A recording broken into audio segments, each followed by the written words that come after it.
बागवान भाइयों, मैं दिनेश बच्चौ महाराष्ट्र पिनाकल एग्रीटेक से। आज हम कोटखाई में शांता जी के बगीचे में आए। ये जो बगीचा है इस पे हाई डेंसिटी प्लांटेशन है रूट स्टॉक का।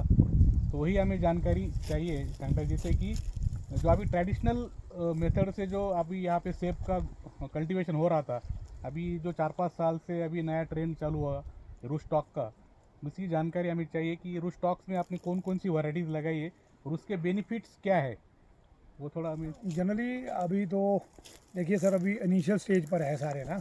इतना ज़्यादा अभी लगा नहीं है मेरे ख्याल से। 1% किसान भी अभी नहीं गया है ओवरऑल हिमाचल प्रदेश में। बट लेकिन जो गए हैं उनके जो कॉन्सिक्वेंसेज आए हैं, सबके जो फीडबैक आया है लोगों से, तो सब इसको कह रहे हैं कि ये इन फ्यूचर में यही फ्यूचर है। और आने वाले टाइम में जो है जिस हिसाब से हम सूखे से जूझ रहे हैं, सेकेंडली जो है हमारे पास रूट रॉट की बहुत प्रॉब्लम आ रही है कुछ एरियाज़ के अंदर, है ना। कॉलर और रूट की बीमारियाँ भी चली है। तो ये थोड़ा सा इसमें जो अब जो नई सीरीज आई है M9 के अलावा, जैसे जिनेवा वगैरह है, तो वो सारी जो है उनमें टॉलरेंस है उनको सहन करने की, इन बीमारियों को सहन करने के लिए। इसीलिए अब किसानों के लिए यही फ़ायदा बंद रह गया। अच्छा, पूरा यूरोप जो है, जितना भी अभी पूरे वर्ल्ड के अंदर जो सेब होता है सारा रूट स्टॉक पे हो रहा है। तो जनरली अब हमको भी इस तरफ जाना पड़ेगा, क्योंकि it's a need of the hour. क्योंकि हमारे को अदरवाइज़ क्या होगा कि हम लैग कर जाएंगे इंटरनेशनल मार्केट में, क्योंकि कंपटीशन बहुत हो गया है। आप देख ही रहे हैं कि WTO की वजह से सेब बाहर से बहुत इंपोर्ट हो रहा है, और वो अच्छे रेट ले जाते हैं और फैच कर जाते हैं अच्छे रेट, और हमारा सेब जो है फिर लुढ़क जाता है। इसलिए हमको भी उनको कम्पीट करने के लिए रूट स्टॉक पे आना पड़ेगा। और जो हमारे यहाँ इस ऑर्चर्ड में लगा हुआ है, ये जिसमें अभी आप खड़े हैं, ये M9 पे लगा हुआ है। और ये वाला जो लेफ्ट वाली जो रो है, ये रो आपकी गालाज की है, और राइट रो जो है हमारी डिलीशियस किंग रॉट एंड जैडमन की है। तो सेकेंडली जो है गाला हमारे लिए ज़्यादा फ्रूटफुल है जिन हाइट्स में हम रह रहे हैं, क्योंकि हमारी हाइट जो है 5700-5800 के आसपास की हाइट है। तो मोर ओवर यहाँ जो है फर्स्ट वीक ऑफ जुलाई और सेकंड वीक ऑफ जुलाई के बीच में हमारा सेब तैयार हो जाता है। तो इस साल भी हमने we fetch a very good market in Jaipur. At least 250 रुपये तक हमने सेब बेचा है। और आने वाले टाइम में हम एक्सपेक्ट कर रहे हैं कि मे बी ये हम इंपोर्ट वाले सेब के साथ डेफिनेटली कम्पीट कर लेंगे। और मेरा मानना जैसा कि किसानों को डेफिनेटली इसमें जाना चाहिए, क्योंकि रूट स्टॉक में जो एक तो आपकी अपनी मेहनत एक साल लगाओगे, दूसरे साल फल आना शुरू हो जाता है। थोड़ा सा ये ज़रूर है कि इसमें कॉन्टीन्यूसली आपको विजिट करना पड़ता है, देखना पड़ता है। ऐसा नहीं है कि भी आप एब्सेंटी फार्मर होकर आप काम कर पाएंगे। लेकिन यील्ड आप इसी ब्लॉक की अगर मैं बात करूं तो हमारे पास इसमें 1480 प्लांट लगे हुए हैं।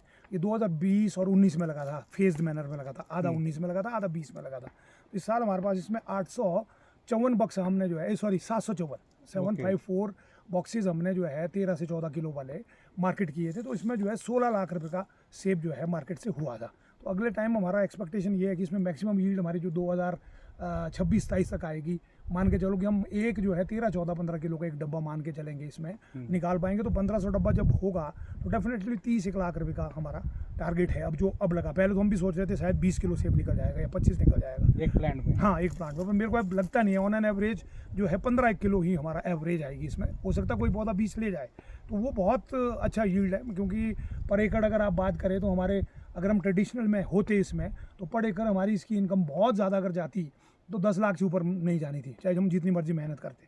तो 3 टाइम आपकी इनकम हो गई है, तो इट मीन्स यील्ड हमारा जो है 3 गुना डेफिनेटली बढ़ा है।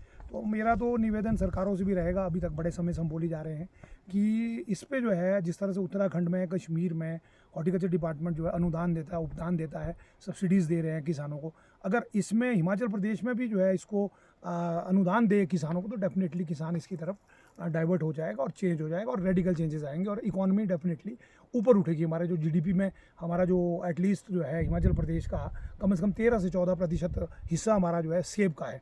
और जिस समय आप कोरोना के टाइम में जो है हमारे जो GDP था बहुत डाउन रहा था, लेकिन हिमाचल प्रदेश एक ऐसा राज्य था कि जिसका +3 था। तो मतलब वो कारण हॉर्टिकल्चर स्टेट की वजह से, कि हमारा हॉर्टिकल्चर से बहुत बड़ा रेवेन्यू आता है, 6000 करोड़ रुपए की इकॉनमी है। तो इसमें अगर थोड़ा साइंटिफिक तरीके से सरकारें, यूनिवर्सिटी और बड़ा पॉजिटिव होकर किसान को भी खास तौर पे उसको भी थोड़ी सी मेहनत करनी पड़ेगी और जाना पड़ेगा रूट स्टॉक की तरफ। जो हमारा अनुभव अभी तक रूट स्टॉक का है वो डेफिनेटली बहुत फेवरेबल है। तो सिर्फ मात्र हमारा भी अभी 5 साल का ही एक्सपीरियंस, ऐसा नहीं हो सकता कल को कोई ऐसी डिजीज़ आ जाए, वो हो सकता है गलत भी हमारा अनुमान हो। पर अगर ये हमको 20 साल तक भी जो जिन फार्मर्स के एक्सपोजर विजिट जो है बाहर के लगे हैं, कोई न्यूजीलैंड गया, कोई यूरोप में गया है, उनसे चर्चा करने के बाद हमें पता चला कि वहाँ पर तो 25-25 साल के पौधे भी हैं, वो 20 साल में इसीलिए अप्रूट कर लेते हैं क्योंकि वहाँ कंज्यूमर का टेस्ट बदल जाता है। तो हमारे यहाँ ऐसा कुछ नहीं, हमारे यहाँ तो डिलीशियस बड़े सदियों से चला हुआ है। अब गाला नया टेस्ट डेवलप हुआ है मार्केट के अंदर, बहुत अच्छा मार्केट ले रही है। आने वाले फ्यूचर में क्या होता है वी डोंट नो, लेकिन मेरा ऐसा मानना है कि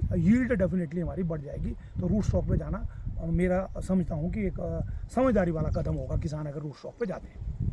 बहुत ही अच्छी बात है। लेकिन सर इसमें अभी इनिशियल अभी कोई फार्मर 1 एकड़ 2 एकड़ लगा रहा है, तो इनिशियल इन्वेस्टमेंट कितना है इसका? इन्वेस्टमेंट इसका थोड़ा ज़्यादा है। इंपोर्टेड प्लांट महंगा आता है। आज की डेट में हमारा यूरो जो है बढ़ चुका है, हमारा डॉलर काफ़ी ऊपर चला गया, हमारा अदरवाइज पैसा नीचे आया है। उस करके 700-800 रुपये का प्लांट वहाँ से चलता है ये। ओके। और फिर सेकेंडली ट्रेलिस का इसका बहुत बड़ा खर्चा है, जो ये ट्रेलिस लगाना पड़ता है। पहले तो इंपोर्टेड आता था, अब तो खैर चलो यहाँ बनना शुरू हो गया है। मेरा मानना तो ऐसा कि जो और किसान इसमें जाना चाहते हैं, एटलीस्ट इसमें 1500 से 1800 के बीच में पर प्लांट खर्चा है ही है। तो अब अगर कोई बंदा 1000 प्लांट लगाना चाहता है तो उसका खर्चा बहुत आ जाएगा। तो उसमें अगर उसने उस एक्स्ट्रावेगेंसी से बचना है, मतलब मैं फजूल खर्ची तो नहीं बोलूँगा इसको, उसके लिए उसको क्या करना चाहिए, रूट स्टॉक को इम्पोर्ट करना चाहिए बाहर से।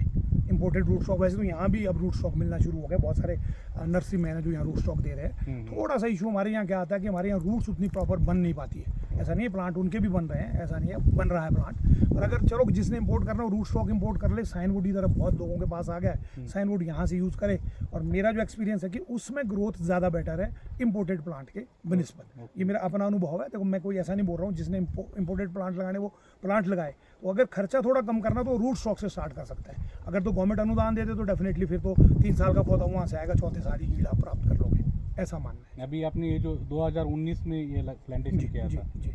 तो अभी एक्चुअल यील्ड कब आया इसका? एक्चुअल इसका हमारे को 2025 और 26 में हमारे को क्लियर हो जाएगा। अब 26 में जो हाईएस्ट यील्ड जो आएगी उसके ऊपर जाने वाला है नहीं है। तो अब हमारा मानना ऐसा है, जो मैंने अभी पहले भी बोला कि हम 15 kilo definitely on an average इससे आ जाएगा, जो अभी तक का हमारे को शुरुआती रुझान लग रहे हैं। जिस हिसाब से इस साल भी क्रॉप